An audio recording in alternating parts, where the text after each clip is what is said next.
Hello, welcome back to my channel. If you're new, welcome to my channel. I've just had a shower, my hair's a bit of a mess. Okay, so today I'm going to come back with my third installment of the PAIR Diaries, and today I'm going to tell you all about ideas that you can do while you're stuck inside as an au pair. Obviously there are some, depending on if you're in a pandemic or not, your situation will be different. Mine has been mostly a pandemic, so I've had to find a lot of things to do during the pandemic basically. So I'm going to give you all my ideas and everything that I've been doing to keep sane and to keep occupied. Okay, so the first thing I would recommend you to do if you have a lot of time on your hands is to do them online courses that you've never got round to do. So this year I've actually been wanting to do TEFL for years and years and years. Never got round to it and never wanted to pay that money. And then around November time, I saw there was an offer on the website, and there's actually loads of offers on. If you go on, there's always kind of an offer on. And I asked my parents and decided to use some of the money that I was earning here and pay for my TEFL course, and I'm currently doing that. I've actually got until June to finish it, but I've actually nearly finished. It is currently April and I should be finished in the next couple of weeks, I hope. So before May I will all be done. So yeah, I 100% recommend you doing any of those online courses that you never had the time to do, just because now you have the time to do it. And talking about courses and learning, I would also 100% recommend wherever you go in the world to learn the language of the country that you're staying in. So for example, I found a state school here really close to where I live, and it's obviously an Italian class for foreigners, so there's lots of foreign people over here in Italy, so it's an Italian class for them, and it is €10 for the whole year, which I think is amazing. So if you have the opportunity and the time, go around, ask your host family and find a place where you can learn the language, because it is worth it 100%. When I arrived here I couldn't speak to the family, like the mum always likes to speak in Italian rather than English, and I was trying to speak to her and I just couldn't get my words out, and now I can have a full-blown conversation with her. And we started in November, so November, December, June, about 6 months. So it's really good, it's really worth it, and hopefully in June I'll be getting a certificate out of it as well, so that is great for your curriculum, for your CV.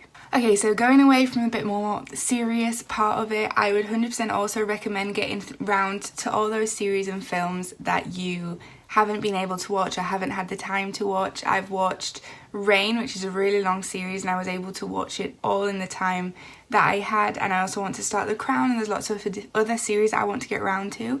But I normally watch series in the morning when I'm kind of also studying, so I kind of mix it up, a bit of series, bit of studying or whatever I'm doing. And then at night I love to just get myself in bed, speak to my friends, speak to my family, and after I've done that have an hour or two of me time and just go through Netflix and watch all of those films either that I've never seen before or that I really want to see again. Like for example, I'm thinking about watching Twilight again, Harry Potter. So yeah, there's a lot of you time, so I would 100% recommend all the you time that you can get, and I think series and films are a great way to do that. And as I've just mentioned, also I 100% recommend calling friends and family as much as possible. Before, when I was working in Spain, I didn't really call my parents that much, maybe once or twice a week. I now call them once or twice a day, and it really helps me mentally. I call them in the morning when they wake up. They normally wake up later than me, so I call them in the morning, and then when I finish work at night I call them as soon as I finish work, and then I've got the rest of the night for me. And then friends I normally try, and obviously WhatsApp all the time as much as I can, but to ring them at night. So for example, this week I've already had like 3 calls with my friends every night, and hopefully this weekend I'm going to call my best friend as well. So I 100% recommend catching up with friends and family, because even though they're in a different country than you and they're probably all meeting up together and you might feel a little bit left out, when you call them you will see that nothing has changed, and you're all in a pandemic anyway. So also, this is also for if you're not in a pandemic, all things that you can do when you have lots of free time. It's just me personally, I am in a pandemic and this is sometimes how I feel and what I need.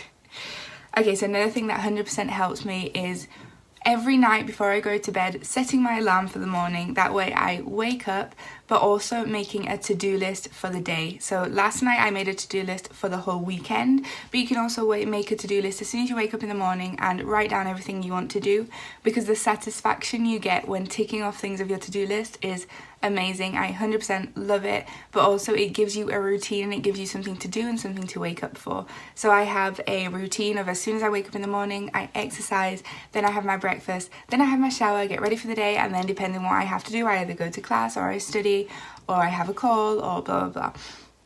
So there's all these things that you can do, you can write down, and it will really help you. Sorry about my hair, it's just been washed, it's a bit weird. But yeah, I 100% recommend having a routine. I am actually going to be talking about that in a following video. I'm going to do a video all about my morning routine with my exercise, and I'm also going to do another video on my diet and my protein. So if you are interested in more about the routine, then that will be coming up, so please subscribe if you're not already. But yeah, I recommend doing a to-do list. It really helps. And on the talk of a to-do list, even having a diary and writing things in there is really good. I actually decided to start a bullet journal. I've already talked about this, but I started a bullet journal just because I have so much time on my hands. So I have a bullet journal, and there I write everything that I have to do, and it also kind of kills a bit of time every month creating the bullet journal and the spread and everything, which I really like. And the last thing I would recommend is to go for a walk. Now, before, when I was here at the beginning, we could travel a little bit, so every weekend I would go to a different little village or a different town, different city. And if you're not in a pandemic, I would recommend doing that every weekend, every Friday or Saturday. Just go. You can either stay away or you can literally just go in the morning and then come back at night, and it really gets you, I don't know, you get to know a bit more about the country that you're living in, and I would recommend that, obviously 100%, but I can't really do that now. So what I am doing is during the week I go to classes and I obviously walk then, but at the weekend I force myself to go for a walk. So now as soon as I finish filming this video, I am going to go for a walk, and it just clears your head, it gets your steps in, because if you're stuck at home you're never going to get your steps in. And yeah, it just makes you feel good. Obviously if the weather's good, then you can just breathe a bit of fresh air, and yeah, it really helps you for the day and for the week really. Okay, so that is the end of this video. If you did like it, please subscribe. There'll be more au pair videos, Erasmus videos, and a lot of different things to come. I am so sorry that all of my videos, or most of them, are either vlogs stuck in my room or sit down videos, but that's all I can do in a pandemic, and I'm really trying to be consistent as much as possible. So yeah, please like this video, subscribe if you're not already, comment down below if you have any video ideas, because I'm running low on video ideas that I can do when I'm stuck at home. So yeah, if you are going on an au pair, I would 100% recommend it, but I would recommend also keeping in mind if you're going to be in a pandemic or not, and if you're going to be able to survive a pandemic away from friends and family, because it is hard. But I have talked about that in another video, so if you want to check that out, I will link it here. So yeah, thank you very much for watching. I hope you have a great weekend. I don't actually know when this is going up. I think it's on Sunday. Okay, doesn't matter. Just have a great day, and I'll see you soon for another video.